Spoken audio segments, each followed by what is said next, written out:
Hello guys, আজ আমি আমার নতুন অভিজ্ঞতা দিয়ে একটা নতুন ভিডিও আপনাদের সামনে আনছি।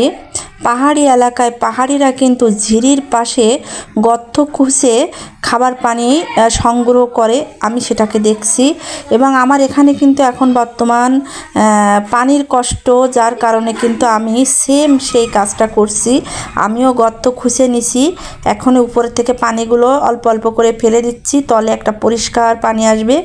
সেই পানিটা আমি তুলে ফিটকিরি দিয়ে ওটাকে সংরক্ষণ করব। যদি খাওয়ার উপযুক্ত হয় আমি অবশ্যই খাবো, এবং সেটা যদি স্বাস্থ্যকর হয় তবুও সেটা আমি পরীক্ষা করে দেখব।